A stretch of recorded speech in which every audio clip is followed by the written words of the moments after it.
Hello, ഞാനിതിന് മുന്നേ ഒരു LLBയുടെ കോഴ്സിനെ കുറിച്ചൊരു വീഡിയോ ചെയ്തിട്ടുണ്ടായിരുന്നു. അപ്പോൾ അത്യാവശ്യം ഡൗട്ട്സൊക്കെ അതിലും ഉണ്ടായിരുന്നു എല്ലാവർക്കും. അപ്പോൾ അതൊന്ന് ക്ലിയർ ചെയ്യാൻ വേണ്ടിയിട്ടാണ്. ഫസ്റ്റ് കമൻറ്റ് ഇതായിരുന്നു, ഏത് സ്ട്രീമാണ് LLBക്ക് എടുക്കേണ്ടതെന്നാണ്. +2 നമ്മൾ ഏത് സ്ട്രീം പഠിച്ചാലും, അതായത് കൊമേഴ്സ് ആണെങ്കിലും സയൻസ് ആണെങ്കിലും ഹ്യൂമാനിറ്റീസ് ആണെങ്കിലും നമുക്ക് LLBക്ക് അഡ്മിഷൻ കിട്ടുന്നതാണ്. നിങ്ങൾ 17 വയസ്സ് തികഞ്ഞ ഒരു വ്യക്തിയാണെങ്കിൽ നിങ്ങൾക്ക് 5 ഇയർ LLB കോഴ്സ് ചൂസ് ചെയ്യാവുന്നതാണ് കേട്ടോ.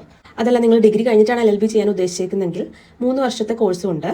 ഡിഗ്രി കഴിഞ്ഞിട്ട് LLB ചെയ്യുന്നവർക്ക് ഏജ് ലിമിറ്റ് ഒന്നുമില്ല, ഏതൊരു പ്രായത്തിലും നിങ്ങൾക്ക് LLB ചെയ്യാവുന്നതാണ്.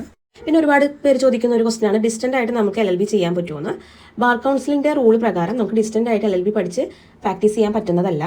പിന്നെ 2 രീതിയിൽ നമുക്ക് കോളേജിൽ അഡ്മിഷൻ എടുക്കാം. ഒന്ന് എൻട്രൻസ് എഴുതിയിട്ട് എടുക്കാം, അല്ലെങ്കിൽ സെൽഫ് ഫിനാൻസിങ് കോളേജിലും അഡ്മിഷൻ എടുക്കാവുന്നതാണ്.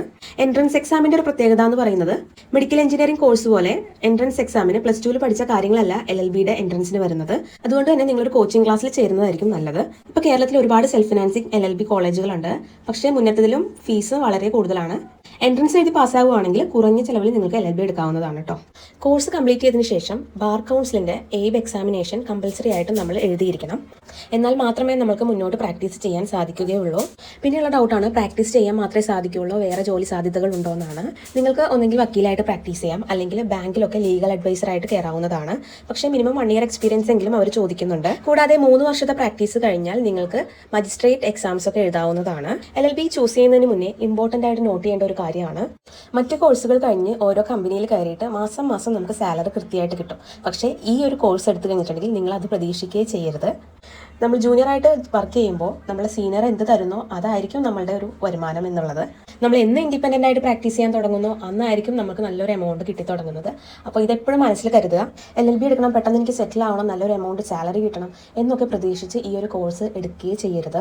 ഈ പ്രൊഫഷനോട് അത്രയും ഒരു ഇഷ്ടം, അത്രയും ഒരു പാഷൻ, നല്ല ക്ഷമയുള്ളവർ മാത്രം ഈ ഒരു പ്രൊഫഷൻ തിരഞ്ഞെടുക്കാൻ പാടുള്ളൂ. എൻറോൾ ചെയ്ത് ഈ ഒരു പ്രൊഫഷനിലോട്ട് ഇറങ്ങുമ്പോൾ ഒരു ഫസ്റ്റത്തെ 3 ഇയേഴ്സ് നമുക്ക് നല്ലൊരു സ്ട്രഗ്ലിംഗ് പീരീഡ് തന്നെയാണ്. പിന്നീടുള്ള സമയങ്ങൾ നമ്മൾക്ക് കേസ് എങ്ങനെ കിട്ടുന്നോ അതുപോലെ ഇരിക്കും. പിന്നെ കൂടാതെ മറ്റു കോഴ്സുകൾ പോലെ ഒരുപാട് ജോലി സാധ്യതകളുള്ള ഒരു കോഴ്സല്ല ഇത്. അത് നിങ്ങൾ മനസ്സിലാക്കണം. അതുകൊണ്ട് തന്നെ നിങ്ങൾ വളരെ ആലോചിച്ചിട്ട് വേണം ഈ ഒരു പ്രൊഫഷൻ തിരഞ്ഞെടുക്കാൻ. പിന്നെ ഈ കോഴ്സ് കഴിഞ്ഞ പുതിയ ജൂനിയേഴ്സിനോട് പറയാനുള്ളത്, നമ്മളൊരു കേസ് സീനിയറെ ഏൽപ്പിക്കുമ്പോൾ നമ്മളുടെ സ്വന്തം ഒരു കേസ് എങ്ങനെ നമ്മൾ നോക്കുന്നു അതുപോലെ വേണം ആ ഒരു കേസിനെ ഡീൽ ചെയ്യാൻ വേണ്ടിയിട്ട്. ആദ്യമൊക്കെ നിങ്ങൾക്ക് കുറച്ചൊരു തമാശ രീതികളൊക്കെ ആയിരിക്കും, അതൊക്കെ മാറ്റി വെച്ച്, കാരണം നമ്മൾ ഓരോ വ്യക്തിയുടെയും ജീവിതം വെച്ചിട്ടാണ് കളിക്കുന്നത്. അത് ഓർമ്മയിൽ വെച്ചിട്ട് ആദ്യത്തെ ഒരു 3 വർഷം നമ്മൾ നല്ലതുപോലെ ഈ ഒരു പ്രൊഫഷനിൽ ഇൻവെസ്റ്റ് ചെയ്ത് നമ്മളുടെ ടൈമും നമ്മളുടെ എഫേർട്ടൊക്കെ കൊടുത്തിട്ടുണ്ടെങ്കിൽ ഫ്യൂച്ചറിൽ നിങ്ങൾക്ക് നല്ലൊരു ലോയറായിട്ട് മാറാൻ പറ്റും. അപ്പോൾ അത്രേ ഉള്ളൂ. വീഡിയോ ഇഷ്ടപ്പെട്ട് ലൈക്ക് ചെയ്യുക, സബ്സ്ക്രൈബ് ചെയ്യുക. നിങ്ങൾക്ക് എന്തെങ്കിലും ഡൗട്ട്സ് ഉണ്ടെങ്കിൽ കമൻറ്റ് ചെയ്യുക. നെക്സ്റ്റ് വീഡിയോയിൽ കാണാം. ടാറ്റാ.